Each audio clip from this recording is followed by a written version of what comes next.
Senator Michael McDowell. Well, Lascardig, first of all, I want to welcome the Minister here and also to welcome the upbeat tone of his remarks, which there is considerable progress, as Senator Fitzpatrick has said, has been made, and it would be foolish of us to deny this, but it's equally foolish of us to underestimate what we actually face into now. I want to make a number of points. Firstly, in relation to the Constitution. There's a suggestion that we need to amend the Constitution somehow to tackle the housing crisis. I defy anybody in this chamber to point to any provision of the Constitution that is preventing the Irish government from doing what is required.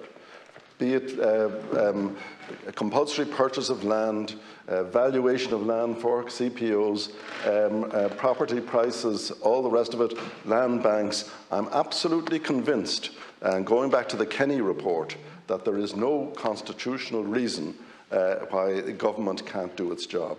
And in that context, I remind us all of the Housing Act of 1966, conferred and imposed on every housing authority the obligation to come up with strategies and to implement them by their own actions in relation to social and affordable housing, and also by the plans that they drew up for the development of their functional area.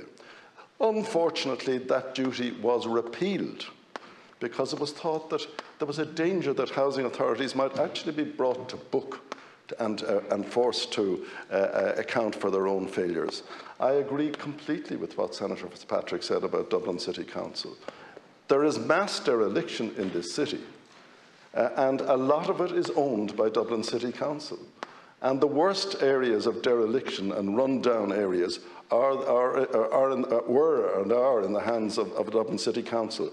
Walk down Bolton Street and take a look at the flats beside the fire brigade there in a terrible state of dereliction.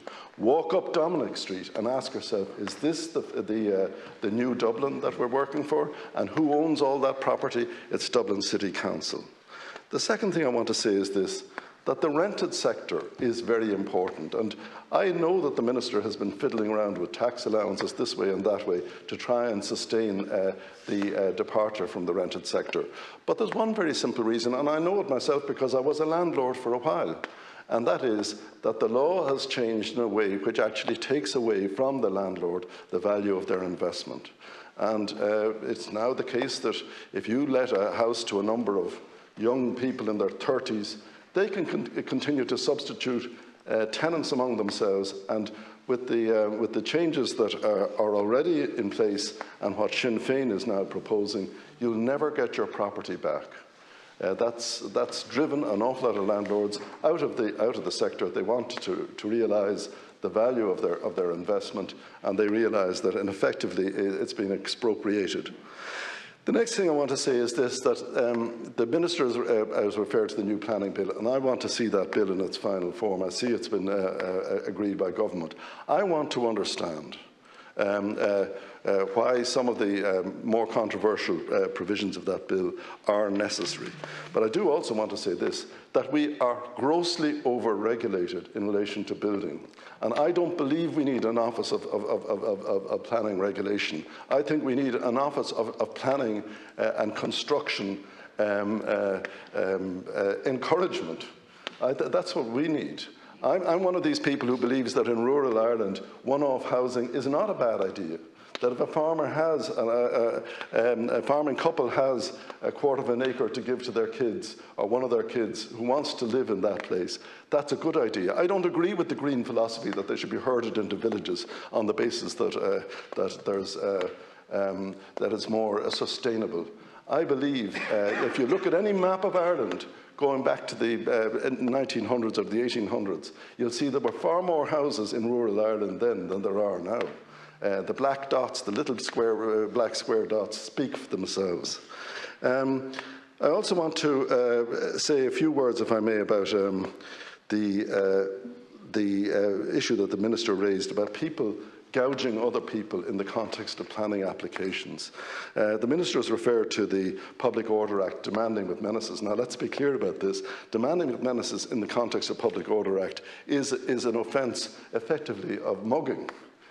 give me your wallet or I'll stab you. That's what that is. I don't think it's really applicable to people who start saying that unless you give me X amount of money or do X or Y with my land, I'll object to your planning application.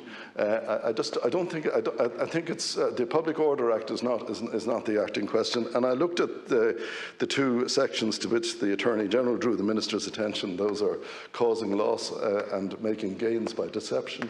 There isn't any deception if somebody comes to you and says, I will object to your planning application unless you count me in on the proceeds or make this or that arrangement. That's not illegal. It's just an advancement of personal ambitions and greed. I think we need a different approach, and that is that people should not be allowed to object to planning permissions unless they are bona fide, and if they are making demands of the would-be developer, that they have to declare that in any appeal they make so that their actions are very, very clear.